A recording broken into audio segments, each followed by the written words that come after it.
Alright, guys, so I'm here again, and then this is a follow up on my previous video where I talked about whether you have the capacity to pay your fees when you get here in the UK to study.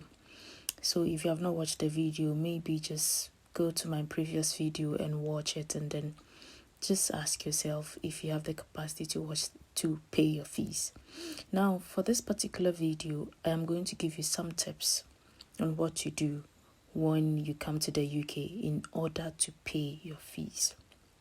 Now, before anything else, mind you, you have proven with the bank statement that you have the capacity to pay your fees plus your living expenses. So before you even get your cars in most schools, and in my school, for instance, you need to show your bank statement, you need to show your financial document, which shows that you have the balance standing on your account, which represents your fees, the rest of your fees, plus your living expenses. So when you get to the UK, you don't have any excuse to say that I don't have the money to pay. And one of the problems, or one of the things that most students do wrong when they get here is after they get to the UK and then they can't pay the fees, and then the school sends them emails trying to prompt them that they have defaulted on their payment and then they have to pay. They still do not even have the respect to respond. Now, it should not even get there. When you have chosen a payment plan and you are not able to get the money to pay, send an email even before they send you a reminder. You have to write to them. That is one of the problems that most students face, because mind you have proven your bank statement, so you don't have an excuse. And yes, some students will also say that, oh, can I apply for financial aid or something like that? I don't know for other countries, but in the UK, how do you apply for financial aid as a student when you have proven that you have the capacity to pay? Yes, sometimes the school might decide to come in to, offer some sort of assistance to you, but that is just 1 out of 1,000. It doesn't really happen, that much. And even with that, you'd have to prove beyond reasonable doubt that you cannot pay the fees before the school will step in. So now let's look at how you can be able to pay your fees. So the first advice I'd give to most of the students, is that when you are coming to the UK, try as much as possible to pay most of your fees before you come. You see, the fees deposits that they ask you to pay, it is just a minimum amount they are requesting from you. You can pay more than that. So in UEA, we ask you to pay £2,000, which is quite lower than most schools that I know. Now, paying £2,000 means that when you get to the UK, there is going to be a lot of burden. Like, there's going to be a huge burden on you to pay the rest of your fees. So what do? Pay more than that if you have the capacity. So if your fees is about, let's say, £15,000, how about you paying like £7,000 or £8,000 before you get here?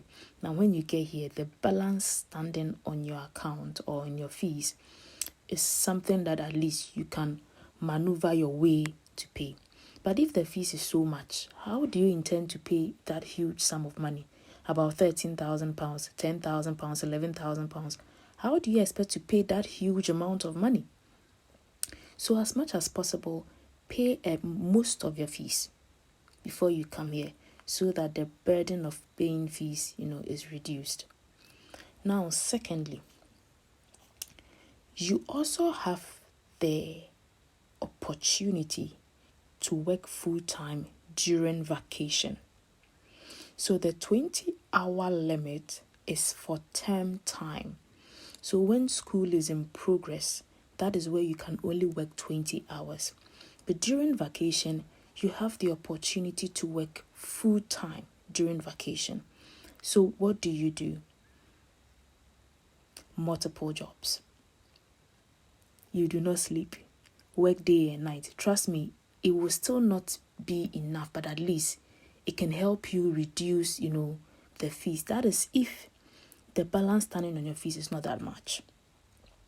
So if at least during one particular vacation, you can be able to raise about £3,000 to pay the fees, you are able to use that £3,000 to pay part of it. At least you should have about three vacations before your course completely ends. So at least you can, use that money, even if it's not 3,000 and it's 2,000 or 2,500 or something, you can pay. Now, when you are not even able to finish paying, and then you graduate, you are done with your course, at least you know that you still have some balance left, but you can sort out that balance, as soon as possible, because after school you can work full time and then you can pay the rest of your fees. So that is going to be quite easier for you. Now, the third thing, most students do not know that you can bring your family with you. Now, bringing your family, I would not advise you to come with your kids, especially at the first year, during your first year, because the one partner is in school, another one may be also working to support, the other partner in school and all that. And sometimes, the kids, this country, you cannot leave your kids alone. No, you can't leave your kids alone. So you'd have to be juggling between, working and taking care of kids. Sometimes someone would have to, stay at home. One of them would have to either skip work or skip lectures just to take care of the kids and all that. You wouldn't want to do that at the first. So if only you don't have anyone to take care of your kids back at home, that is understandable. But if you have family or somebody to support you take care of your kids, I would advise that at least for the first year, you can just leave them and then come here when your school is done and then you are fully settled, then you can bring the kids here. So if you have your partner with you, your partner has full time to work because he is not in school. So at least if your partner has full time to work, your partner can support you so that maybe with your part-time job as a student, you can use that money to sort out accommodation, and then your partner would also assist in paying your fees. That is what most people do here. So if you have your family with you, you can just bring your spouse. You can bring your spouse here, and then he can support you or she can support you, pay your fees. So these are the just 3 ways that I can just give it out for free to you. So just think about it, which one works best for you, because trust me, you have proven with bank statements that you can pay your fees. So you cannot give them any excuse. And the more you give an excuse, the more you're trying to tell them that, you see, my bank statement is not authentic. And that is going to be much more dangerous. You wouldn't want that. So please take your time and plan. Do not, you see, the UK is not running. I don't know for other countries, but when I speak, I'm just speaking about the UK. The country is not going anywhere. It is here. So if you know you don't have the capacity to come and study, give yourself some time, save some money, pay most of your fees before you come here. If you don't want any fees wahala, or if you're not married, or because even the working during the vacation, most of the time it may not be enough.